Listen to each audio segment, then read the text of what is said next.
This is the thing about jellyfish. It is chapter 17, Crazy Brave. Jamie is not what you might think. He's not how you might imagine the hero of a story. He is old. First of all, not as old as Diane Nyad, maybe, but at least as old as my dad, and my dad is going to be 50 next year. He looks like a dad too.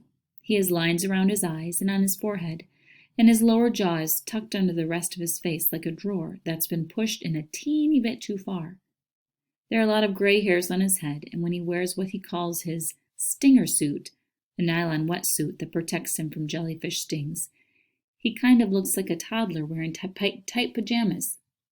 Jamie, Dr. Jamie Seymour, professor of biology, works in a lab at James Cook University in Cairns, which is a city in Queensland, which is a state in Australia, which is both the world's largest island and the world's smallest continent.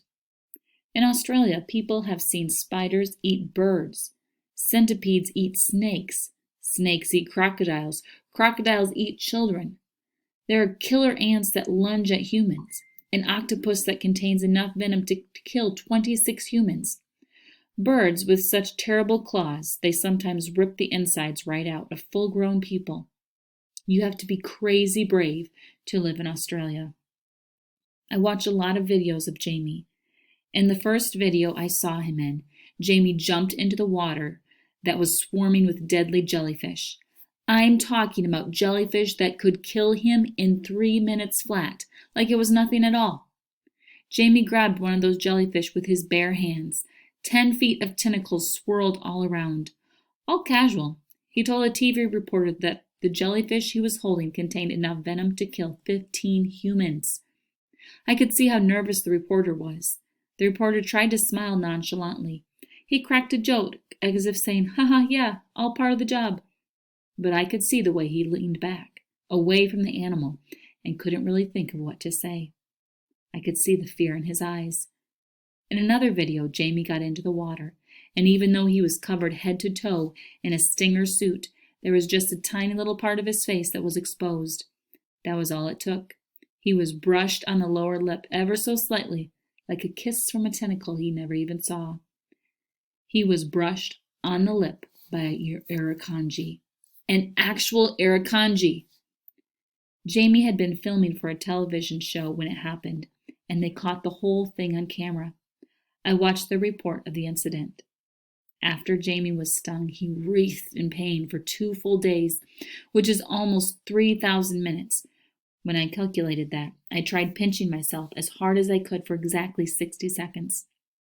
Try that and then multiply it, if you can, by 3,000, and you still won't have even the slightest sense of what Jamie went through. The whole time Jamie lay on the hospital bed, wearing only a red bathing suit. He cried. He curled into a ball. He vomited. He knew the cameras were on him, and he let them record it all. Later, Jamie said that as he lay in that hospital, he was convinced he was going to die. He wasn't like Angel Yanagihara, who stung a mouse, then watched as it got closer and closer to death. He was the mouse. The weirdest part of the whole video came after he was out of the hospital, though, because as soon as he felt better, like the very instant, he got right back into the water. Just like that. He went back to those jellyfish. He laughed and joked as if those 2 days hadn't even happened. He didn't even seem mad. And that's one of the reasons I liked him. I liked him because he had been stung, and it hadn't changed him. He had a sense of humor. He was fearless. He could forgive. Best of all, it seemed like Jamie was the one person who was crazy enough not to think I was crazy. I felt certain he could help me prove that sometimes things just happen isn't actually a reason for anything. And if he could help me with this, he'd be helping with something else too. He'd be helping me write a new ending, a better ending to the story of my friendship with Franny. An ending in which I'm one of the good guys, not the villain.